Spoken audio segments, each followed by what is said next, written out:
ሰንሰለት ፍቱልኝ ሚካኤል በር ፍቱልኝ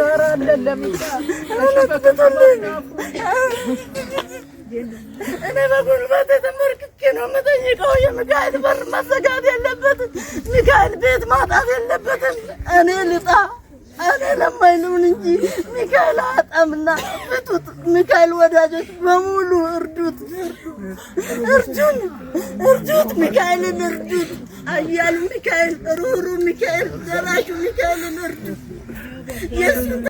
ስሜ ትራስ ነው የመጣሁት ከካሳንቺስ ነው ካሳንቺስ የመጣሁት በፈረሳ ምክንያት ነው ፈረሳው ያው አጋጣሚ በነበረው ነገር ፈርሷል ባዶ እጃችን ነው እዚህ የመጣነው ንብረቱ ምንም የት እንዳላላቅም ብዙ አጥቼ ብዙ ተቸግሬ ብዙ ተጨንቄ የመጣሁት ያው ልጄም በጣም ያማት ነበር ቶንሲል ያማት ነበር በጣም እስከ ረጅም ጊዜ ታማሚ ናት መተንፈስ ጭራሽ የልቧ ኬዝ እንዳለው ተነግሮኝ ግን እዚህ መጣን ስመጣ ድንገት የመጣው ስለጨነቀኝ የመጣሁት ብዙ ሸክም ነበረብኝ እሱን እስቲ ልይብዬ የመጣሁት ስመጣ ግን እግዚአብሔር ይመስገን ልጄም ድና እኔም ከብዙ ጭንቀት ከብዙ ችግር ድኛለሁኝ ነገሮቹ ትንሽ እየቀለሉ ነው መንገድም እየተከፈተ ነው እና ትንሽ ስሜታዊ ስለሚያረጋኝ ነውና እኔ ብዙ ነገር አድርጎልኛል አሁንም ትንሽ ነው የሚቀረኝ መንገዴ እየተስተካከለልኝ ነው በቅርብ ጊዜ የመጣሁት ለኔ የሰማኝ ልጄን ላዳነልኝ እኔን ላዳነኝ ለናንተ መስማ እና መታችሁት ቦታው ደግሞ የካባዶ መብረቁ ሚካኤል ነው ይሄ ጸበል ቦታው ነው በጣም ፈዋሽ እኔ ብዙ ሰው አጠገቤ ብዙ ሰዎች ነበሩ እውነቴን ነው ማርያም ካንሰር የዳነች ኤችአይቪ የዳነች የዳኑ እናት የሆነች ወጣት ልጅ አይቻለሁ ነግረውኛል በራሳቸውና በጣም ፈዋሽ ነው በጣም መሐሪ ነው እኔ ለዚህ እኔ ምስክር ነኝ ያው ቤተክርስቲያኑም ሊዘጋ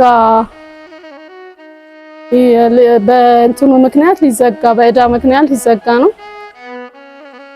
ሁላችንም እጅ ተባብረን እንደናስከፍት አደራላለሁ ለመናገር በጣም ቃላት ያጥረኛል ብዙ ነው ያደረገልኝ ተአምር ማለት ነው ያ አሟት ነበርና ሳላቅ ብዙ ጊዜ ሆስፒታል ነበር ይዣት የሚሄደው በየ15 ቀኑ አልጋ እያዘች ማለት ነው እና የሳምባ ምች ነው ያሉ ከዛ ቆይት ሲል ደግሞ ሳይነስ ነው ከዘር የሚተላለፋሉ ከዛ በቃ ምንም በየ15 ቀኑ ነበር የሚሄደው መጨረሻ ላይ ይዣት መጣው እዚህ ማለት ነው በቃ ከዚህ በኋላ እኔ ሐኪም ቤት አልወስዳትም ከማርክልኝ ማር ከወሰድካትም ሙሰራት ያንተ ናት ከዚህ በኋላ አልመጣትም ማለት እነተም እዚህ እንደዛ ያፈናት እዚህ መጥቼ አስጠምቂያት መንገድ ላይ ሲል ታወራኛለች ፍል ነው የሚያረጋት ሳይነስን የሚያክሰው መቼም ብዙ ሰው ያውቀዋል ማውራት አትችልም መናገር አትችልም በጣም ማተነፋፈሷ በቃ ነፍስ ውጪ ነፍስ ግቢ ማለት ነው እኔ እንጃ በቃ እኔ ከዚህ በላይ ማውራት ቃላት ያጥረኛል ብዙ ነው ያደረገልኝ አሁን በጣም ተሽሏታል በአመት ወይ በ10 ወር ወይ በ7 ወር ቢመጣባኝ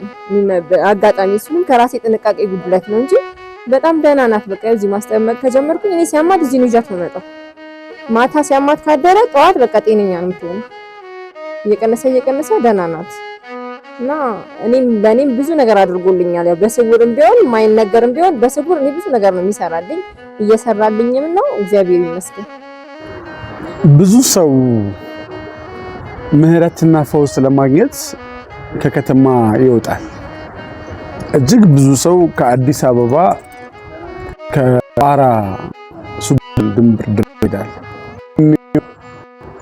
ከስጋ ከተነፍስ ማግኘት ከስጋ ለመፈወስ ነው እዚህ ከተማችን አዲስ አበባ ጂ7 አባዶ የሚደንቅ የሚገርም ተአምር የሚያደርግ የቅዱስ ሚካኤል ጸበል አለ ይህ ጸበል የፈለቀው በመብረቅ ነው መብረቅ ወድቆ ነው አለቱን ሰንጥቆ ጸበሉ የፈለቀው በዚህ ምክንያት መብረቁ ቅዱስ ሚካኤል በመባል ይታወቃል ዕውራን በርተዋል አናቶች ቀርተዋል በኤችአይቪ በስኳር የተያዙ ብዙ ህመምተኞች ተፈውሰዋል።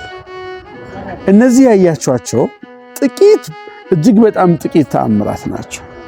ቅዱስ ሚካኤል እዚሁ አዲስ አበባ G7 አባዶ በጸበሉ ያደረገው ተአምር ድንቅ ስራ ነው። ተወዳጆች ይህ ቦታ ታዲያ ዛሬ በጣም ችግር ላይ ነው ያለው። አባቶች በዛ አካባቢ ጠርተውን ያየነው የሰማነው እጅግ ልብ ይነካል። በዚህ በማህበራዊ ሚዲያም ብዙ አርቲስቶች፣ ብዙ የኪነ ጥበብ ባለሙያዎች እንዲሁም ቲክቶከሮች ይህንን ጉዳይ ለህዝብ ለማድረስ ደፋ ቀና ሲሉ ከርመዋል። ሰሞኑ እኛስ ምን ማድረግ አለብን?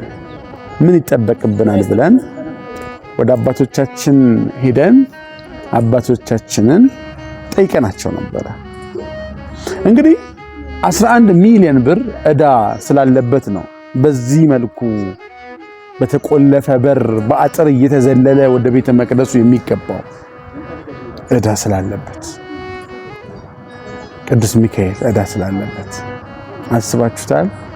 የሁላችን አማላጅ፣ የሁላችን ጠባቂ፣ የሁላችን ረዳት መጋቢ ብሉይ ቅዱስ ሚካኤል መላከ ምክሩ ወመላከ ሳህል ተብሎ የተነገረለት ገናናው ቅዱስ ሚካኤል ታቦቱ ታስሯል ማለት ይቻላል።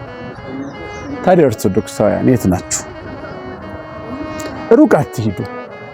በብዙ መከራ ውስጥ፣ በብዙ ስቃይ፣ በብዙ ፈተና ውስጥ ልትሆኑ ትችላላችሁ። ለምን በእጅ የያዙት ወርቅ እንደ መዳብ ይቆጠራል አይነት ነገር ሆኖ ሩቅ ሄደን ለመዳን እንሞክራለን። እዚሁ መሀል ከተማችን ላይ እዚሁ G7 አባዶ ሄደን በጸበሉ ብንጠመቅ ጸበሉን ብንጠጣ ብዙ ድንቅ ብዙ ተአምር ይደረግልናል። በረከተ ስጋ በረከተ ነፍስ እናገኛለን። ታዲያ ቅዱስ ሚካኤል ለኛ ይህንን ሲያደርግ እኛ ደግሞ ለቅዱስ ሚካኤል ምን ማድረግ አለብን? ዋናው ሐሳብ ይሄ ነው ተወዳጆች። 4 ሚሊዮን ተከፍሎ 7 ሚሊዮን ይቀራል። ሁላችሁም ይህንን ቪዲዮ ዓለም ሁሉ እንዲመለከተው አንድ ነገር ተባበሩ። ላይክ አድርጉ። ቅዱስ ሚካኤል ብላችሁ ኮሜንት አድርጉ።